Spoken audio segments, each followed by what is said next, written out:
tá certo?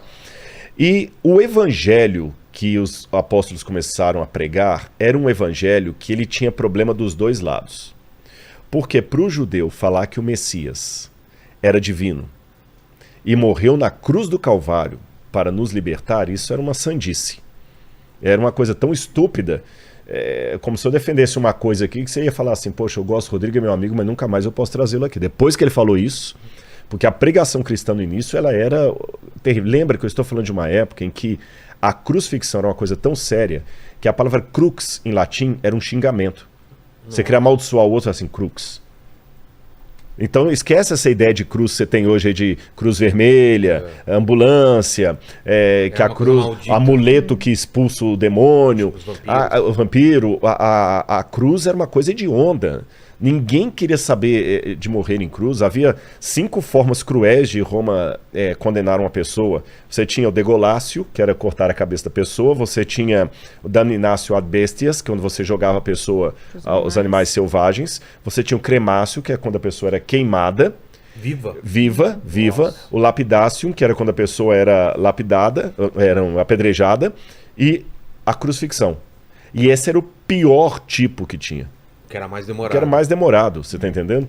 E você falar que Jesus morreu na cruz era uma coisa terrível. Terrível. Os judeus não aceitavam isso. E muitos deles começaram a expulsar os cristãos da sinagoga. Só que quando eles se voltavam para o mundo pagão, o mundo grego, eles também não aceitavam isso. A mensagem de Jesus era uma mensagem muito pobre para a ocasião. Falar que Jesus ressuscitou, vou dar uns 2 ou 3 exemplos para vocês entenderem. Aristóteles, na Ética Nicômaco, ele falava que só um homem covarde e de espírito de escravo aceita desaforo e ensina os seus discípulos a fazerem o mesmo. Nossa. Embora Aristóteles está aí há 300 e poucos anos antes de Cristo, mas a ética de Aristóteles, a filosofia aristotélica ainda dominava o mundo da época, igual Clarice Lispector, morreu, mas até hoje as frases dela estão por aí. As delas que não são dela também. As delas que não são dela também, exatamente, né? Então, o que acontece? Era revoltante para o mundo pagão a mensagem de Jesus. Se alguém te bater numa face, oferece a outra. Isso era absurdo. De acordo com Teógenes, um homem nobre é aquele que é bravo, herói, até na hora da morte. Ele não tem medo da morte. E se você olhar toda a forma como a mitologia grega coloca a história dos heróis, você pega Hércules, você pega os mitos, sempre com honra, né? Aquela questão, não vou ceder. Exato. Quem fica com medo da morte é o medíocre. E Jesus fica com medo de morrer. Ele pede ao Pai para afastar dele o cálice, ele sua sangue, ele deixa a cruz cair. Esconde a fraqueza não dele, esconde. Né? Então esse Jesus, ele não era uma propaganda politicamente correta. Então, o que eles faziam? Eles já não se sentiam mais judeus porque estavam sendo expulsos da sinagoga como hereges porque ensinavam que o Messias era divino e morreu. Isso era considerado heresia. No mundo pagão, eles também não podiam ser aceitos porque você vai falar de um líder que morreu crucificado e ressuscitou, isso é uma estupidez que tinha a ressurreição. Então o que eles fizeram? Eles quiseram criar um cristianismo mais palatável ao mundo greco-romano. Mais místico? Mais místico, mais aceitável. Sim. Nota de rodapé, a grande tentação de muitos líderes religiosos hoje que querem tornar o cristianismo uma forma mais aceitável aí fora. Então tem muita gente adorando a pílula, como é que o pessoal fala? Dourando a pílula, você tá entendendo? Para o cristianismo ficar mais bonitinho. Jesus assim, não, Jesus é um cara legal. Eu abro até um parênteses. Se eu falar hoje na faculdade de Sociologia da USP ou da Unicamp que Jesus morreu na cruz do Calvário pelos meus pecados, eles vão, sai daqui, crente. Nossa. Mas se eu chegar na mesma instituição, na mesma faculdade de Sociologia e falar o seguinte, Jesus foi um mártir que morreu crucificado porque teve a coragem de se levantar contra os poderes de opressão do seu tempo, contra os dominadores. Defender os oprimidos. Você entendeu? Entendi. E tem muito teólogo que está caindo para essa versão socialista de Jesus. Para ser mais aceito. Para ser mais aceito. Entendi. Só que ele não era isso. E a cruz, e o pecado. Então, esse grupo que a gente chama de gnósticos começou a criar esse cristianismo mais místico para atrair. E qual que é o elo que eles tinham? Letra A. Eles falavam que Jesus tinha um ensinamento secreto, que só a elite dos cristãos entendia. A palavra conhecimento em grego é gnosis. Tanto é que você fala diagnóstico, gnosis, conhecimento, gnosis. Gnosco, conhecer, eu conheço. Então, eles chamavam-se de gnósticos, aqueles que têm o conhecimento secreto. Esse conhecimento secreto foi dado apenas para alguns. Então, isso atraía os pagãos. Claro. Aí eles começaram a escrever vários evangelhos apócrifos, completando aquilo que os evangelhos tradicionais não tinham. A infância de Jesus, aquela coisa toda. E nesse contexto também era importante enaltecer o sagrado feminino. Porque as religiões pagãs, diferente da religião bíblica, ela tinha muito enaltecimento da mulher. Era Artemis... Tinha uma equivalência muito grande da mulher. Mesmo porque o sexo era uma coisa muito enaltecida, o sexo entre deuses. E esse Jesus assexuado... E a fertilidade, colheita... Também ligado à sexualidade. Exatamente, esse Jesus Maria Madalena, assexual não era bom. inclusive, nessa época, começaram as primeiras teorias de Maria Madalena, inclusive, ser um contratipo de deuses, de deusas. Sim, aí que entra o feminino sagrado. Exatamente. Se ela tivesse também... Sim, ela era uma construção, era associada a ela. Existem vários pesquisadores que mostram que a Maria Madalena vendida nesse período, ela era a junção de várias deusas greco-romanas, gregas, romanas. Tinha essa vertente. Então. Exatamente, que tipo, tinha qualidades, a bravura, a liderança, a intrepidez, a primeira que viu, a que levou a mensagem adiante. Então ela reunia características, inclusive botavam características físicas de deusas conhecidas do período. Entendi. Então era como se você levantasse ali junto com a mensagem que não era muito popular, era uma mensagem impopular, não era muito legal, mas uma coisa que atraía e que lembrava para a população da época algo que eles já conheciam, que eram justamente essas deusas místicas da civilização da época. Entendi. E isso até tem um paralelo com o Antigo Testamento, porque vamos falar agora de sociedade patriarcal no sentido bíblico da palavra. Tá.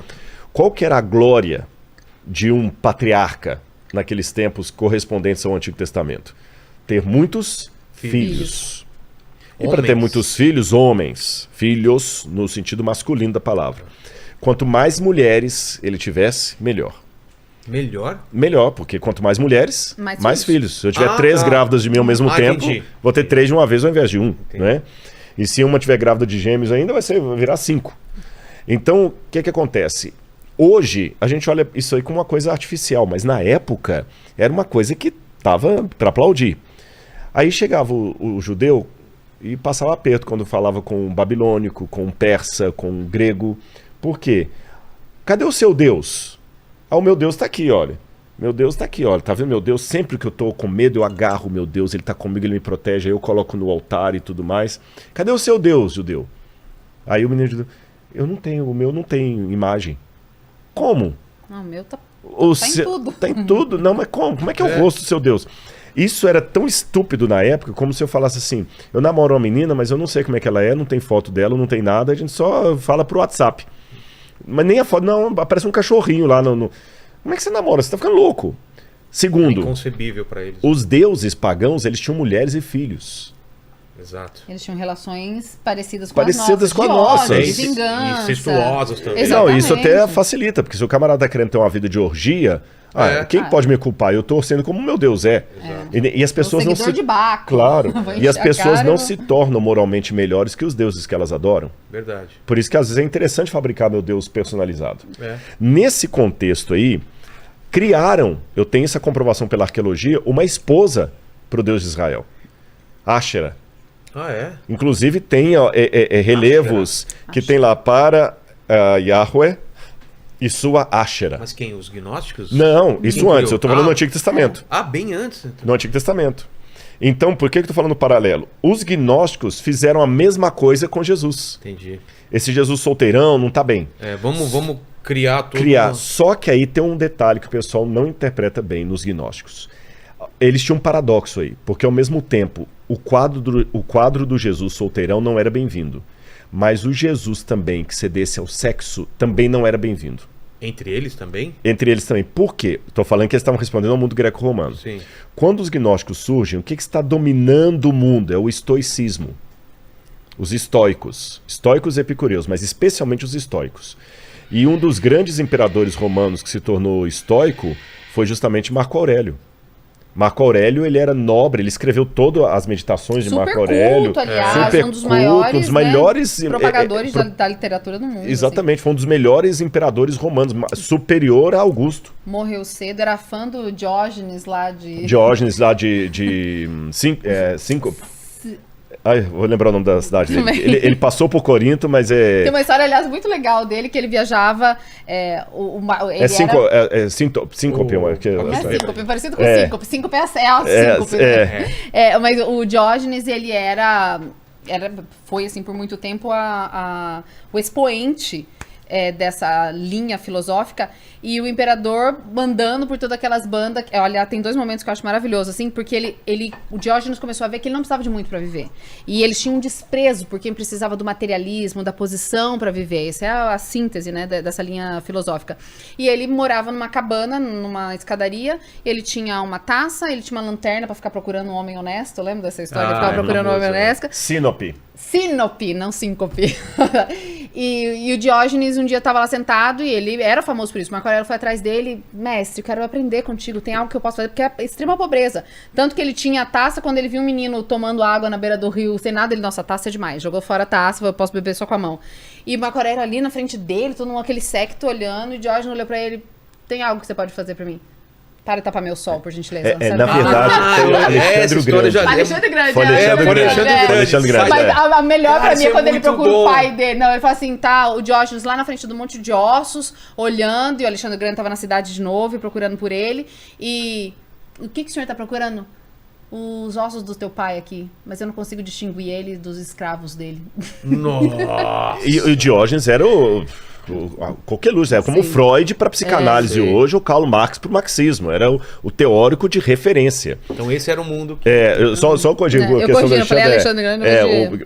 Quando o Marco Aurélio vem, o estoicismo que bebe muito em Diógenes, também o cinismo que vem, que é a escola dele, que é a escola dele, a escola cínica, que não tem nada a ver com o cínico hoje, vem de cachorro, Quênicos em grego.